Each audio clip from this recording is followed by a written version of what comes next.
Somebody forwarded me a link on a Sunday night and asked one question about it. Is this safe? I've been asked some version of that maybe 30 times, and I have never once been able to answer it. Not out of caution. The question has no answer anybody honest can hand you. What I can do is work out what you would be exposed to if you touched it. That question is different, and it is the only one here with real answers. So here is the list I go through.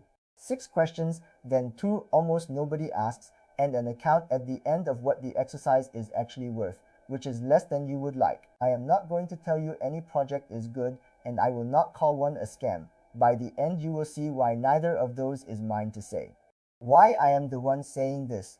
I run mobile proxy lines and a rack of Android phones as a business. Real SIMs on real carriers, real hardware in a room that needs its own fan. Every line has a cost sheet behind it.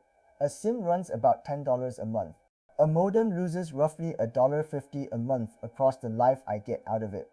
A powered hub carrying about 30 ports is $150, and the machine underneath it is around $200. I keep those numbers because a line either clears its costs or quietly does not, and nothing tells you which without the arithmetic. The habit that came out of that is simple. I price what I am exposed to before I commit to anything. Who is behind this? First question. Is there a person? A good answer looks like names, prior work that existed before this project did. A company registered somewhere you can look up, people who have shown their face and would lose something real if this went badly. A bad answer is a team page of first names and cartoon avatars, or no team page at all. There is a middle case. A pseudonymous founder with 4 years of public work behind the handle has continuity, and continuity is most of what identity buys you here. A handle that appeared in January has none. What the question does not tell you is whether the thing works. Identified people with registered companies have walked off with money, and anonymous teams have run things carefully for years.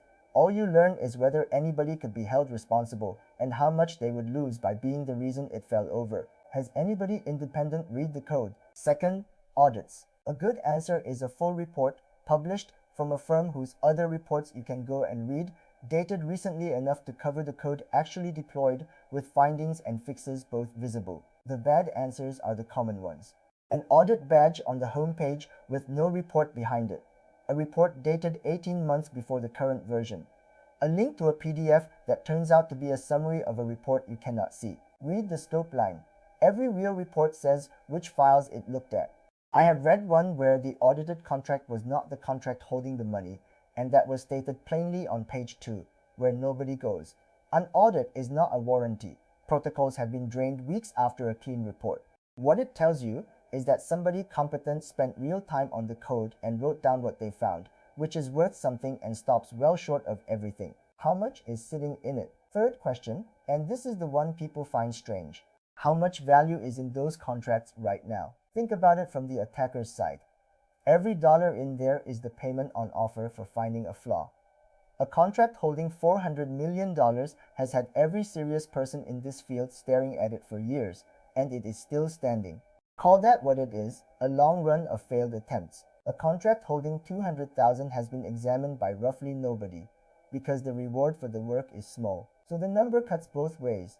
Large and old means heavily tested and worth somebody's while to keep trying. Small and new means untested and less of a target. What you cannot conclude is that small equals safe. It usually means nobody has bothered. What exactly am I signing? Fourth, this is the question where the answer is sitting on your screen and people click past it anyway. A good answer sounds like this.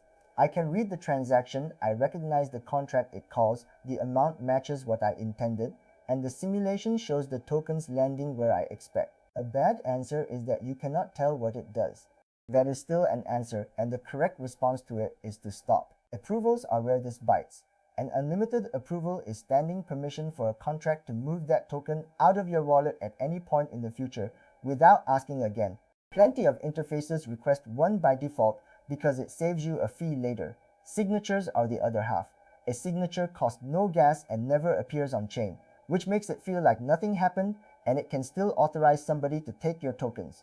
If an interface asks you to sign something you cannot read, the answer is no. That decision takes 1 second and costs nothing. Can I get out without asking Vandalbeth? Fifth, and this is the one I weight above all the others. If the theme vanished this afternoon, could you retrieve what you put in? The good answer is yes, by calling the contract directly, without their website and without anybody's cooperation. That path genuinely exists on some protocols by design. The bad answer is that withdrawals go through their interface, and their interface runs on their server, which can go down for a hosting bill or a court order. The specifics to look for are narrow. Can the contract be upgraded, and by whom? Is there a pause function, and who is allowed to call it? Is it a single key or a multi-sig, and how many people hold it? An upgradable contract means the code you read today might not be the code running next week. Upgrade paths are also how real bugs get fixed, so this is not sinister on its own. It does mean the audit you read describes one version, and versions change. 6 NC been running. 6th time. This is the only test nobody can fake. Everything else can be bought or written. 18 months of holding real money without an incident cannot be manufactured at any price. A good answer is that it has carried real value through at least one genuinely bad week in the market, through at least one upgrade, and nothing went missing. A bad answer is 3 weeks old with a large amount already parked in it. That combination is the one I walk away from now. Not as proof of anything. It is just the moment when the count of untested things is at its highest, and even a long clean history is evidence about the past, which is the only kind of evidence there has ever been. The question about the screen you are looking at, now the 2 that get skipped. The first one is the one that actually empties wallets. Am I on the real site? A convincing copy of an interface costs almost nothing to produce. The front-end code is public and so is the design. An afternoon of work gets you something you cannot tell apart by eye, and the traffic to it is purchasable. The slot at the top of a search page is an advertisement, sold to whoever pays.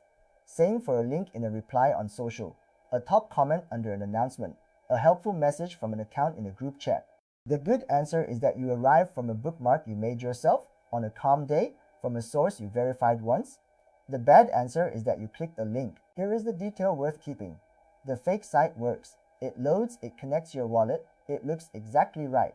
The only thing that differs is the transaction it eventually asks you to sign, which is the part you were already planning to skim. The clock. Second skipped question.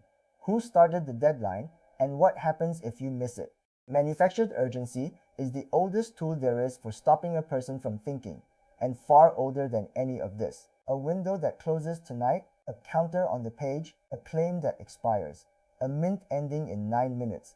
The good answer is that the deadline was published in advance by the source, and you found it yourself rather than hearing it from whoever is telling you about the opportunity. The bad answer is that you heard about it and the clock was already running. My rule is that I do not make a decision inside somebody else's timer. If a thing cannot survive one night of sleep, losing it cost me nothing I can measure. I have skipped things that turned out fine. I have also skipped every drainer that came near me, and I will keep taking that trade. What I skipped, and what it cost. I should say where the list came from, because I did not sit down and invent it. There was a protocol I used for 4 months without checking one of these. I know exactly why. Somebody I trust recommended it, and the trust did the work that the checking was supposed to do. I did not know who ran it. I had not opened an audit. I had never checked whether I could withdraw without their front end, and I had granted an unlimited approval on day 1 because the interface asked for it, and I was busy. Nothing happened. I want to be clear about that. It is still running, I got my money out, and as a story it is a total anticlimax. What bothered me later was that the outcome had nothing to do with anything I did. I took a real risk and got handed a good result. If I had not gone through these questions properly on something else 2 months later, I would have carried that habit into a worse place. The approval is the part that still bothers me. I found it 11 months later, live on a wallet I had stopped using, sitting there waiting for a contract I had never read. What the list does not do. Here is the honest framing, and it is why I am careful with the word safe. None of these questions tell you a thing will work out. Not one of them. You can get a clean answer to all 8 and still lose everything because the failure that gets you is usually the one nobody had thought of yet. What they tell you is what you are exposed to. That is the entire benefit, and it is smaller than most people want it to be. Exposure is the part you can act on. How much goes in, whether the approval is unlimited or exact, whether the wallet holding this also holds everything else you own, whether you can leave without permission. So I cannot tell you a project is good, and I will not call one a scam, because that describes a future I cannot see.